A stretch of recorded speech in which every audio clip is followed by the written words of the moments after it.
What do you mean, the police are there?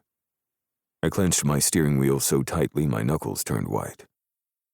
Break-ins, thefts, suspicious activities in the woods, and 4 ATVs were stolen from the equipment shed up at North Camp last week, Gus grumbled.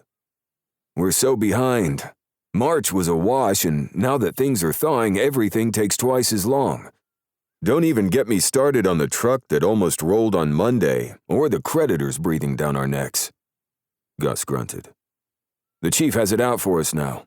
After decades of friendship, he didn't take too kindly to the international drug trafficking operation Dad ran right under his nose. Plus all the assault, kidnapping, and murder that went on in the quiet little town of Lovewell made Chief Souza look bad. My stomach sank like it had been at least once a day for months. Gus had a point.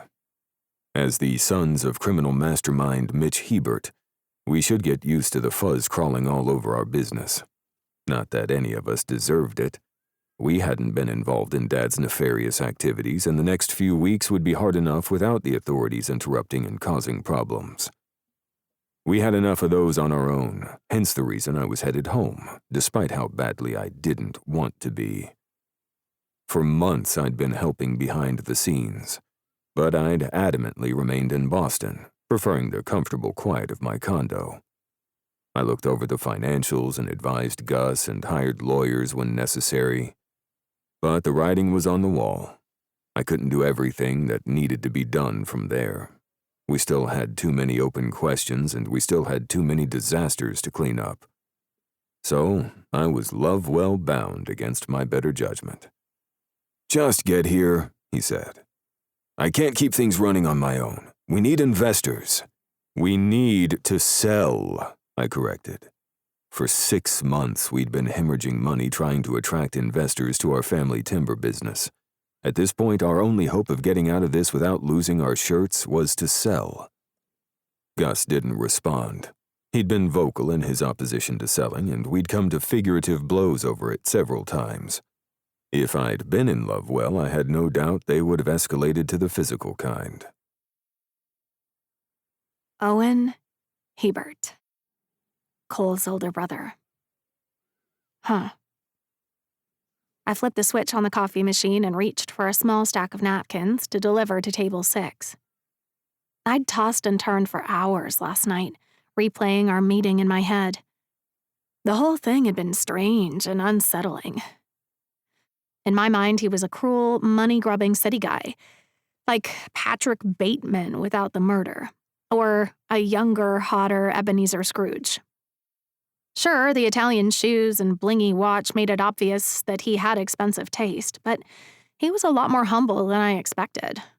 He was calm and collected, despite the defeat and exhaustion that emanated from him. It was easy to see the situation with his family's business weighed on him. His thick, medium brown hair only made his dark blue eyes more prominent, and the light peppering of gray at his temples made him look distinguished. He carried himself with quiet confidence, though he wasn't cocky. He wasn't overly chatty, from what I could tell by our interaction, or from what I remembered, but he communicated effectively. I'd taken 5 pages of notes during our quick conversation, and the to-do list I'd started for myself was growing by the second. Though I didn't agree with Cole's opinion of his second oldest brother, I could understand why he disliked him. It was obvious that Owen was the antithesis of Cole. He was steady, careful, and strategic, whereas Cole was impulsive and brash. He had a habit of ignoring consequences and plowing headfirst toward whatever he wanted. Once, I'd adored that side of him. The devil-may-care attitude and his insistence that life should be fun had been exciting. But the years had worn on me, and I'd grown tired of being the only adult in our relationship. Owen was the kind of guy who maxed out his annual 401k contributions, flossed daily, and took vitamins. He was the type of person I would have run screaming from 10 years ago. Now, I found myself drawn to him and his steady, self-assured energy.